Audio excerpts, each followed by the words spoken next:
tela, porque meus vídeos estão ficando muito pesados com esse negócio de tela. Vou deixar só a resolução.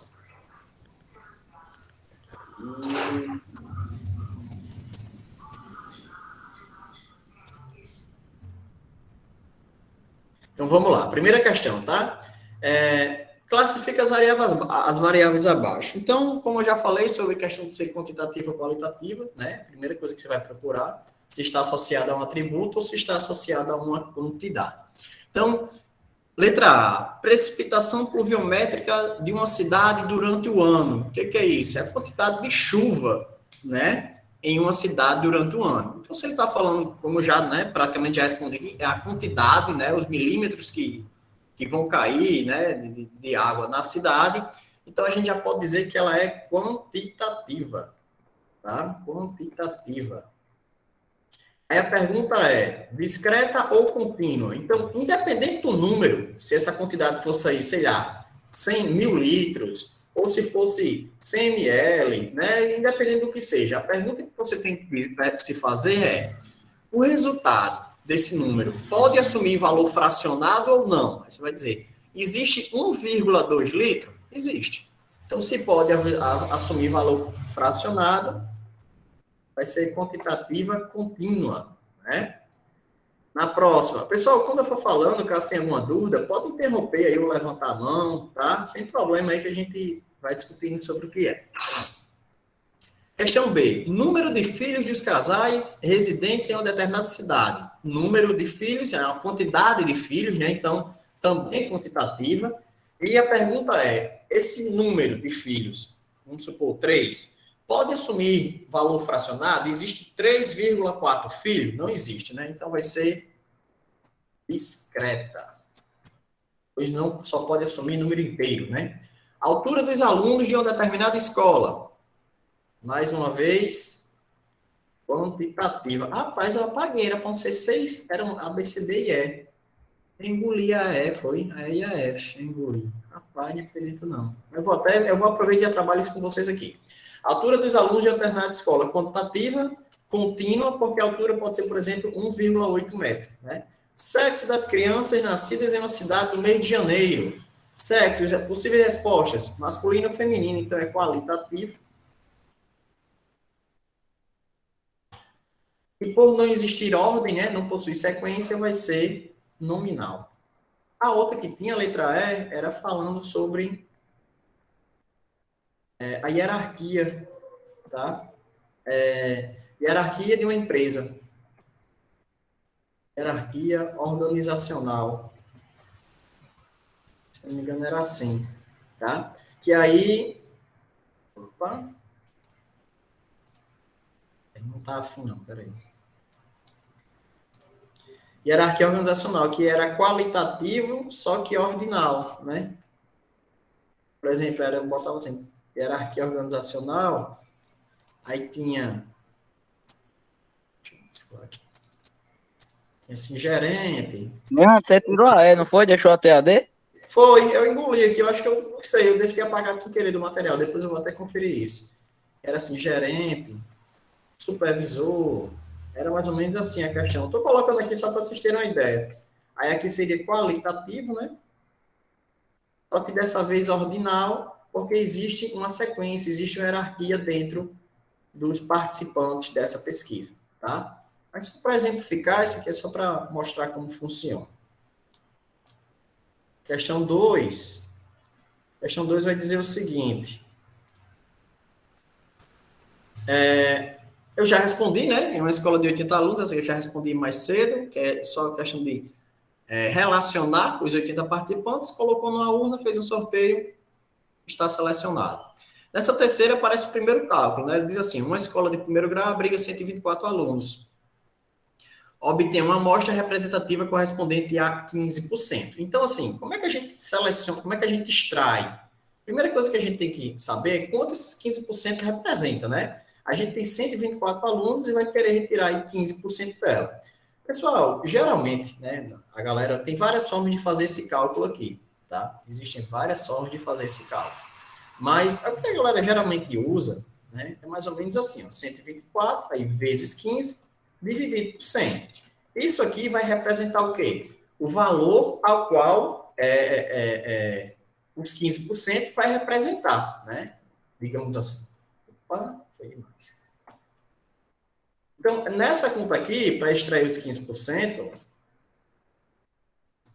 a gente teria a resposta 18,6, né? Aí você faz assim, poxa, tem como eu selecionar de 124 alunos, 18,6 alunos? Aí vem a questão do critério do arredondamento, né? Se aqui está de 5 e diante, a gente vai arredondar esse número para 19 alunos, ok? A gente faz, beleza, professor, até aí eu fiz. Acabou? Pessoal, você pode até ter acabado aqui. Você fez o cálculo, disse que seriam selecionados 19 alunos. Mas como você vai selecionar esses 19 alunos? Aí você pega o mesmo gancho da questão 2, tá ok? Vou relacionar o nome dos 124 alunos, depois sorteio. Certo? Aqui seria a resposta mais adequada para a questão.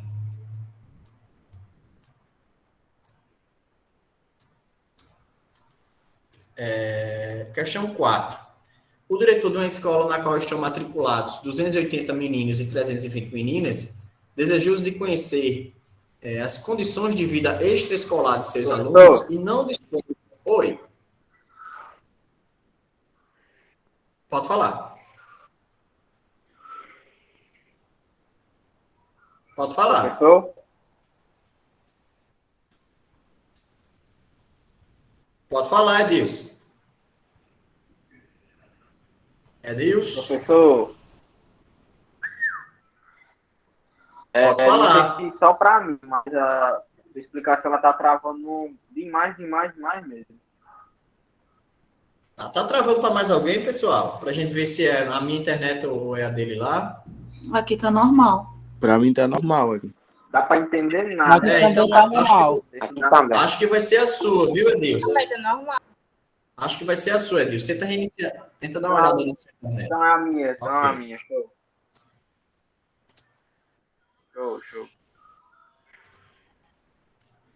Então, questão 4.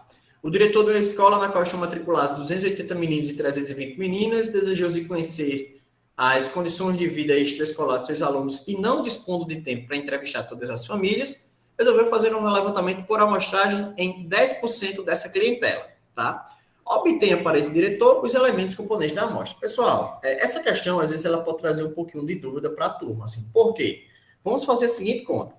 Meninos, nós temos 280. Meninas, nós temos 320.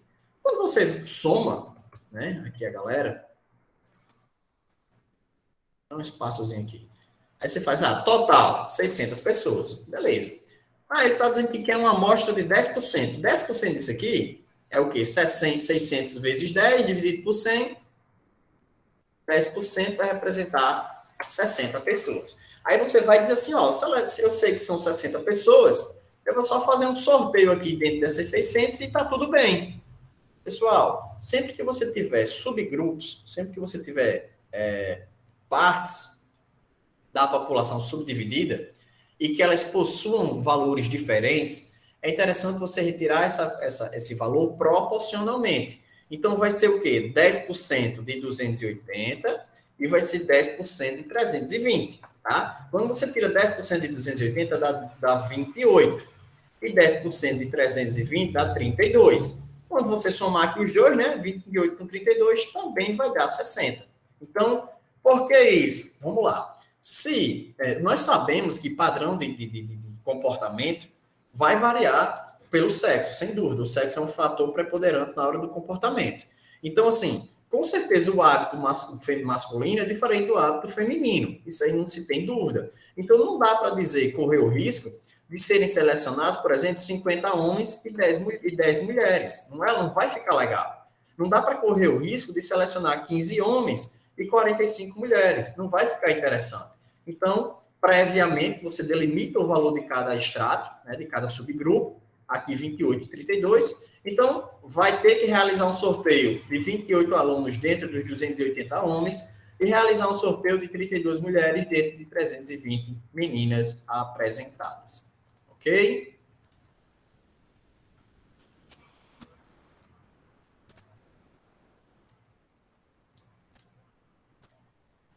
Questão 5, ela segue o mesmo raciocínio, só que agora de uma maneira invertida. Ela traz um desafio aqui um pouquinho diferente, tá? Uma população encontra-se dividida em 3 estratos, N1, N2 e N3, né? Com tamanhos diferentes. Uma tem 40, outra tem 100 e o outro tem 60. Então, assim... Peraí, deixa eu tirar daqui.